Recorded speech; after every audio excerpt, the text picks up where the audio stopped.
Olá, crianças, boa tarde. Nessa aula de hoje nós iremos conversar sobre um assunto bastante interessante e muitíssimo importante para todos nós. Pois é, iremos falar sobre o nosso município, o município de Paulo Afonso, que nós temos tanto orgulho em poder fazer parte dessas terras baianas. Pois é, e o nosso município de Paulo Afonso é novo, tem pouco mais de 60 anos, porque antes disso ele pertencia à Glória.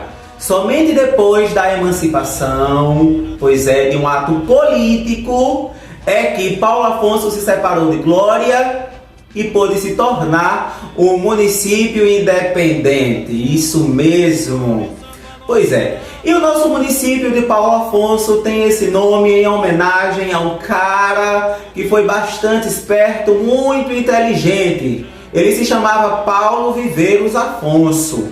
E ele recebeu uma porção de terra às margens do Rio São Francisco. Sim, essas terras pertenciam ao estado de Alagoas, mas ele, esperto como era, ocupou também as terras que estavam na outra margem do Rio São Francisco. E essas terras pertenciam ao estado da Bahia. E foi aí onde ele criou um arraial e mais tarde criou também outras construções que foram desenvolvendo a cidade de Paulo Afonso outros anos mais tarde. Certo? No início se chamava Tapera de Paulo Afonso, mas tudo iniciou aí com esse cara que foi super inteligente.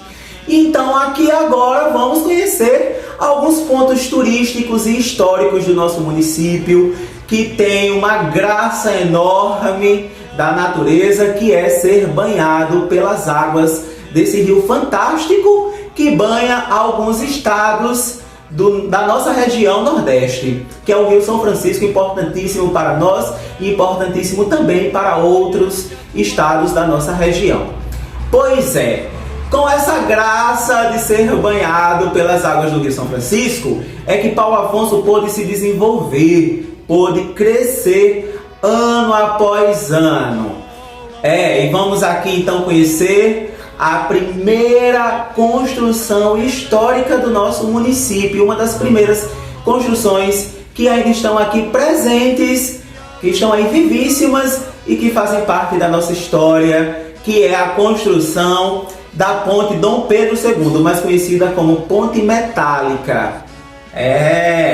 A Ponte Metálica que divide dois estados, o estado de Alagoas e o estado da Bahia. De um lado tem o município de Delmiro Gouveia, do outro lado tem o município de Paulo Afonso. Pois é, e abaixo da ponte está passando ali as águas do Rio São Francisco, tão lindas, e essa ponte metálica cravada ali sobre os cânions, aquelas pedras altíssimas do nosso Rio São Francisco. Pois é, uma ponte metálica muito bonita e importantíssima para nós. Outra construção histórica que nós temos aqui em nosso município é o Complexo Hidroelétrico de Paulo Afonso.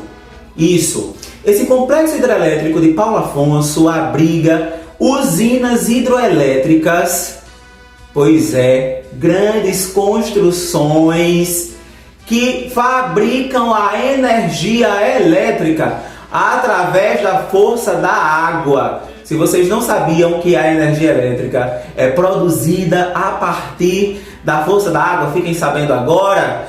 E isso acontece aqui em nosso município de Paulo Afonso. Pois é, a força da água faz movimentar algumas turbinas e essas turbinas produzem energia elétrica, pois é, numa alta tensão, e aí essa energia elétrica é enviada para as nossas casas através dos fios elétricos lá nos postes de energia. Nós temos aqui uma usina que produz essa energia elétrica que nós utilizamos, porque nós utilizamos a força das águas das cachoeiras de Paulo Afonso, que são tão lindas, que são belíssimas e estão aqui em nossas terras. Outra construção histórica, pois é, que foi construída lá em 1950. Pois é, há muitos anos. Esta construção se chama a Igreja de São Francisco de Assis. Pois é, uma igreja muito bonita que lembra os templos medievais.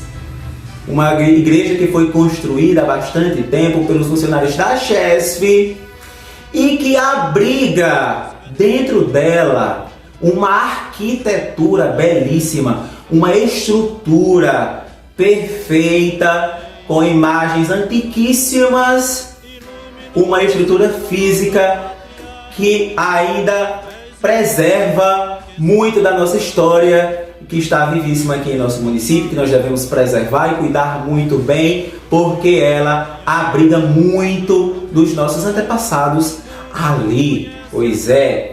Outra construção histórica, e aqui agora é um monumento histórico, ele se chama o Touro e a Sucuri. Pois é, que é mais conhecido pelas pessoas como o Boi e a Cobra.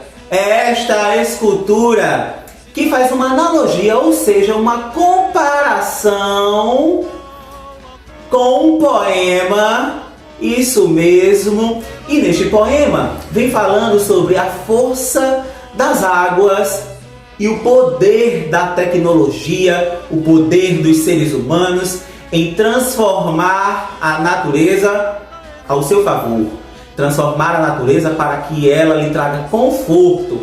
E esta escultura vem a nos mostrar isso. O touro representa as forças da água e a beleza que ela tem, a beleza natural que ela abriga. Pois é. E a sucuri representa o ser humano tentando dominar essa força da natureza, tentando transformar ela para que ela se molde ao nosso favor, para que ela nos traga conforto. E porque foi justamente isso que aconteceu. O ser humano, com toda a sua inteligência, aí advinda da tecnologia, transformou os cursos das águas, trazendo essa força inteirinha a nosso favor, para que essa força da água pudesse produzir energia elétrica que nós utilizamos hoje aí em nossa casa. Então vejam, uma escultura que traz um significado muito importante e representa algo muito interessante que nós precisamos saber e está aqui em nosso município. Depois nós também temos o balneário Prainha. E aí, quem é que nunca foi lá na prainha num dia de lazer para tomar banho, para brincar com a família? Agora nós não estamos podendo, devido ao coronavírus, precisamos ficar em casa, mas eu tenho certeza que aqui alguém, se vocês não, mas as mamães de vocês ou outra pessoa da família, com certeza já passou um dia de lazer lá nas prainhas e gostou muito, porque é uma área belíssima, águas do nosso Rio São Francisco, que estão lá para o nosso desfrute, para a gente brincar, mas cuidando sempre dela, certo? Porque a natureza é a nossa casa, nós precisamos ter bastante cuidado. Ah, gente, nós temos também outra parte da natureza em nosso município de Paulo Afonso, que é muito bonita e que nós precisamos conhecer bastante, que é o Raso da Catarina. Pois é, esse Raso da Catarina é uma reserva ecológica dividida entre reserva biológica e reserva indígena, porque lá ainda vivem alguns indígenas pancararés. Pois é, estão lá, sim, e fazem parte dos primeiros habitantes que moravam aqui nas terras de Paulo Afonso, desde lá, quando Paulo Afonso ainda pertencia à Glória. Isso mesmo. Então, o Raso da Catarina é um local muito bonito, que tem rochas imensas, enormes, alturas lá muito grandes, uma vegetação típica da nossa região Nordeste, que é a Caatinga, paisagens belíssimas para nós conhecermos, pois é, e um povo bastante acolhedor, que são os indígenas pancararés que estão morando por ali, por perto. Temos também algo histórico aqui em nosso município, que se vocês não sabiam, vão ficar sabendo agora. Alguém aqui conhecia Maria Bonita? ou não? Ou já ouviu falar? Quem não sabia, pergunte aí a alguém mais velho, que eu tenho certeza que essa pessoa mais velha vai saber falar a você quem foi Maria Bonita. Maria Bonita foi uma mulher que nasceu aqui nas terras de Paulo Afonso, no povoado de Malhada lá, e ela nasceu, sim, nasceu lá. Depois ela conheceu o rei do cangaço, isso que se chamava Lampião, e aí ela seguiu com ele, conhecendo outras terras daqui da nossa região do Nordeste, terras vizinhas inclusive, de Piranhas, Delmiro Gouveia, enfim. Mas Maria Bonita, a rainha do cangaço, nasceu aqui nas terras de Paulo Afonso. Pois é, inclusive, a casa onde ela nasceu tornou-se um museu. Pois é, quem não sabia, fique sabendo que a casa de Maria Bonita, a casa onde ela viveu aqui, se tornou um museu e hoje é um ponto de visita turística. Muitas pessoas do país inteiro vêm conhecer a casa dela e saber um pouco da história dela e do cangaço. Isso, e do rei do cangaço, Lampião, que foi o seu marido, e ela, aí decepcionada de um casamento que não deu certo, seguiu estrada com ele, foi embora e foi conhecer outras terras nordestinas. Pois é, algumas pessoas que acreditam que os cangaceiros não eram pessoas legais, pois é, porque eram violentas, e outras pessoas que acreditavam que eles eram heróis do Nordeste porque eles pegavam riquezas de pessoas que tinham demais para dividir com aquelas que tinham de menos ou não tinham nada. E aí, será que eram heróis ou não eram? Fica a questão. Então, crianças, são essas os pontos históricos e turísticos do nosso município que eu quis trazer para vocês. Se por acaso aí alguém em casa conhece outro, pode comentar aqui no grupo, porque eu estou curiosíssimo para saber. Sim, e com certeza Paulo Afonso abriga muitíssimos outros pontos belíssimos que nós precisamos conhecer, a história do nosso lugar, para nós saber o lugar onde a gente vive, sobre a história do nosso lugar. Se por acaso alguém sabe ou tiver foto, mande aqui no grupo para que nós possamos descobrir juntos.